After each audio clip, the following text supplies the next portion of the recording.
शहर के एक व्यापारी के साथ बदतमीजी हुई, हंगामा हुआ, व्यापारी इकट्ठा हुए, धरना प्रदर्शन हुआ, बाजार भी बंद हुआ। चेयरपर्सन आई और लिपापोती करके चली गई, मगर वो नहीं आए जिन्होंने बदतमीजी की।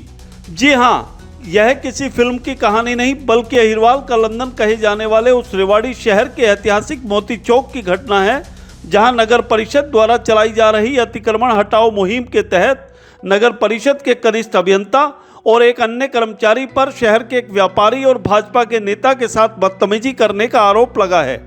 इस घटना के विरोध में आज सुबह शहर के 2 दर्जन से अधिक व्यापारी संगठनों के प्रतिनिधि मोती चौक पर इकट्ठा हुए। इन व्यापारियों ने चेतावनी भरे स्वर में कहा कि जब तक व्यापारी के साथ बदतमीजी करने वाला कनिष्ठ अभियंता और दूसरा कर्मचारी यहां आकर माफी नहीं मांग लेता, तब तक वह बाजार नहीं खोलेंगे। लेकिन कर्मचारियों की हठधर्मिता देखिए कि शहर के नुमाइंदों के कहने के बावजूद कर्मचारी व्यापारियों के बीच माफी मांगने नहीं पहुंचा। हालांकि इस मामले में सच्चाई क्या है यह तो जांच का विषय है, लेकिन व्यापारी जिस बेबाकी के साथ आरोप लगा रहा है उससे यह कहने से गुरेज नहीं किया जा सकता कि आखिर कुछ तो जरूर हुआ है। आधे दिन बाजार बंद रहने के बाद रेवाड़ी नगर परिषद की चेयरपर्सन पूनम यादव मामले पर लिपापोती करने के लिए व्यापारियों के बीच पहुंच गई, लेकिन व्यापारी अभी उनकी किसी बात से भी संतुष्ट नहीं हैं। उनकी माने तो वे चुप नहीं बैठेंगे, बल्कि इस मामले को रेवाड़ी पहुंच रहे भाजपा प्रदेश अध्यक्ष के सामने उठाएंगे और उसके बावजूद अगर कार्रवाई नहीं हुई तो वे आगे की रणनीति तय करेंगे। मगर कुछ भी हो, इस घटनाक्रम से एक बात तो जरूर निकलकर सामने आई है कि सरकार के प्रतिनिधियों का बेलगाम अफसरशाही पर कितना नियंत्रण रह गया है कि एक व्यापारी चिल्ला कर उसके साथ हुई बदतमीजी का आरोप लगा रहा है, लेकिन कर्मचारी है कि अपनी गलती मानने को तैयार ही नहीं है। अब देखना यह होगा कि प्रदेश की नायब सरकार इस मामले की जांच कराकर दोषी कर्मचारियों के खिलाफ कोई कार्रवाई अमल में लाएगी या फिर व्यापारियों के इस बड़े मामले को यूं ही ठंडे बस्ते में डाल दिया जाएगा। बंद हुआ, आप लोग आए, क्या कहेंगे?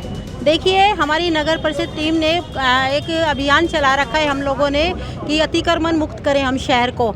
इसीलिए वो लोग आए थे। कुछ मिसअंडरस्टैंडिंग हो गई थी हमारे व्यापारियों के साथ कि भाई उनको लग रहा था कि हमारे कर्मचारियों ने कुछ उनके साथ मिसबिहेव किया है, लेकिन मिसअंडरस्टैंडिंग थी वो, बाकी ऐसा कुछ नहीं था। आज इसीलिए हम उनकी ये गलतफहमी थी या जो भी था उसको दूर करने के लिए यहाँ पर आए हैं। मैडम, ये कोई अकेला मामला नहीं है, इससे पहले और भी कई दुकानदारों के साथ बदतमीजी के मामले सामने आए। मैंने खुद बलजीत जी को फोन करके बताया, और भी किसी के कांटे बट्टे उठा लाए तो किसी का और सामान उठा लाए। देखिए, बदतमीजी करते हैं, अगर वो कोई गाली देते हैं, कुछ देते हैं, उसके खिलाफ तो सख्त एक्शन किया जाएगा। अदरवाइज आपने देखा होगा कि अगर हम अतिक्रमण करने निकलते हैं, मतलब उसको रोकने के लिए निकलते हैं, तो नेचुरल सी बात है कि हम चाहेंगे व्यापारी भाई भी उसमें सहयोग करें, क्योंकि व्यापारी भाई कोई सामान उठाते हैं तो उनके साथ गर्मा गर्माई हो जाती है कि हम नहीं उठाने देंगे। उस एवज में हो सकता है कि वो पहले तो बोलते ही है कि भी चालान दे दीजिए, अगर उन्होंने नहीं दिया होगा तो उनका सामान उठा लिया होगा। अतिक्रमण के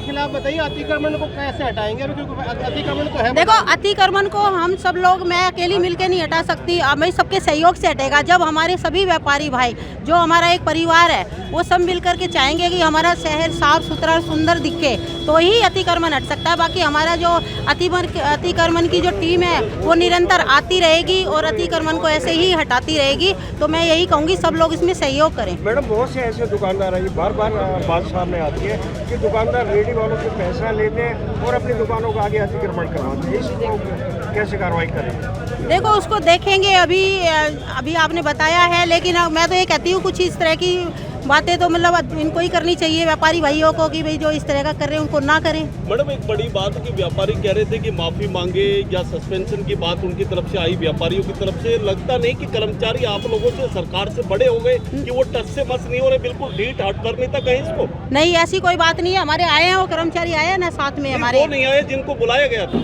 नहीं, वो भी मतलब क्या कहते हैं, मीटिंग में थे, तो मैंने कहा कोई नहीं, उनका हेड ही है ये हर केस, कोई बात नहीं। और सबसे बड़ी हेड तो मैं हूँ ना नगर परिषद की, सबकी नहीं, बिल्कुल मानने के लिए तैयार है। ऐसा कुछ नहीं है, ऐसा हो सकता है कि चेयरमैन कहे और वो ना माने।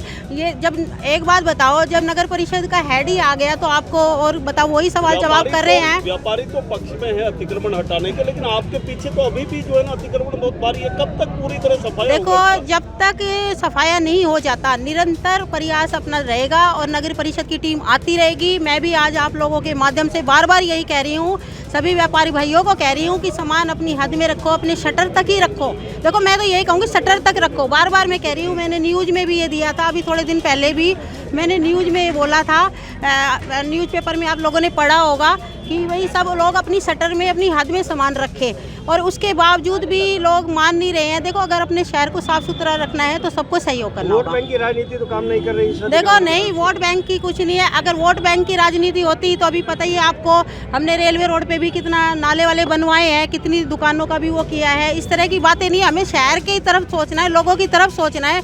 वोटों की बात तो बाद की बात है। अगर तो ये भी है कि कुछ दुकानदार अवैध वसूली करते हैं अपनी दुकानों के आगे फड़ लगवा करके, उसमें कर्मचारियों पर भी आरोप है कि वो भी अवैध वसूली करते हैं। नहीं, ऐसा कुछ नहीं है। अगर कुछ चीजें सामने है तो मुझे बताओ, विद प्रूफ उनको सस्पेंड कराएंगे, उनके खिलाफ कार्रवाई करेंगे। की बजाय आप देखिए ना, 20 फुट का अतिक्रमण क्या कह रहे हैं वो? भाई, आप कोई अगर मतलब कंप्लेंट आएगी तो उसकी कार्रवाई भी की जाएगी। बाकी आप सब लोग अब अच्छा काम करेंगे, शहर में अच्छी चीज़ें करेंगे तो चेयरमैन को वोट मांगने की जरूरत ही नहीं होगी। आप सब लोग साथ ही हैं। मैडम, नगर परिषद केवल अतिक्रमण तक सीमित रहेगी या और भी शहर के अंदर जो शहर के जो भी मूलभूत सुविधाएं हैं, अच्छे शौचालय भी बनाए जा रहे हैं, आधुनिक बनाए जा रहे हैं। रोड का तो अभी क्या है कि हमारी ये सीएम अनाउंसमेंट का काम है, जो ये रोड का काफ़ी टाइम से पेंडिंग पड़ा हुआ है। एक्चुअली क्या हुआ है, इसमें टाइल्स का रोड की मंजूरी होकर के आ गई है और मैं निरंतर ऊपर प्रयास कर रही हूँ कि वापस से ये हमारी सीसी रोड बनाई जाए, क्योंकि मैं खुद चाहती हूँ ये सीसी रोड बने। लाल बत्तियां चालू होंगी क्या रेवाड़ी में? बिल्कुल चालू हो गई है, बहुत जगह तो चालू हो गई है। कई जगह तो उखाड़ ही ले गए, जज्जर चौक की बात कर रहे हैं, एक जगहों पर तो उखाड़ कर ही ले गए। चलो, जहाँ पे उखाड़ लेंगे वहाँ पे दोबारा से नहीं लगवा दी जाएंगी। हम हर प्रयास करेंगे अपने शहर को सुंदर बनाने में। और आप भी आए यहाँ, देखिए, मुझे सुबह खबर मिली थी कि बाज़ार बंद हुआ और कुछ इशू हुआ है, और मैं सुबह यहाँ पर पहुँची। मैंने व्यापारी भाइयों की बात सुनी। मैंने तुरंत पूनम जी को फ़ोन करा कि इस तरह का इशू हो गया, कुछ बदतमीज़ी की बात है। ये बात ये नहीं है कि हम अतिक्रमण हटाने के खिलाफ हैं, हम चाहते हैं कि अतिक्रमण हटना चाहिए और उसके लिए व्यापारी भाई भी तैयार हैं, हम लोग भी तैयार हैं, शहरवासी भी तैयार हैं। लेकिन जब मिसबिहेव हो जाता है तो मुझे लगता है वो तो कोई भी नहीं पसंद करेगा, चाहे वो अधिकारी हों या व्यापारी हों। तो उस विषय को सुलझाने के लिए पूनम जी मेरे साथ आई हैं। जैसे मैं इनको बात की, मीटिंग के तुरंत बाद ये मेरे साथ में आई। इनके जो टीम है, जो चालान काटती है, जो मार्केट में आती है, उनके हेड भी हमारे साथ में आए हैं। सबसे बड़ा विषय ये है कि मिसबिहेव नहीं होना चाहिए, लेकिन अतिक्रमण के खिलाफ हमारी मुहिम जारी रहेगी और इसका सहयोग हमें शहरवासियों से मिलता रहेगा। बार सरकार बन गई, लगता है इस बार सिंगापुर का दर्जा मिलेगा रेवाड़ी को, कहीं ना कहीं शहर साफ सुथरा होगा। देखिए, उसी दिशा में काम चल रहा है, लेकिन सहयोग आप सबका भी चाहिए। मीडिया चौथा स्तंभ है, उनका भी साथ चाहिए, जनता का भी साथ चाहिए। वो कूड़ा फेंकते रहे, हम नगर परिषद झाड़ू लगाती रहे, उससे भी काम नहीं चलेगा। तो सबका सहयोग चाहिए, और जब सब मान लेंगे ना कि हमने सिंगापुर बनाना है तो उसको कोई रोक नहीं पाएगा। रेवाड़ी से न्यूज वाइज के लिए संजय कौशिक के साथ अजय सागर अत्री की रिपोर्ट।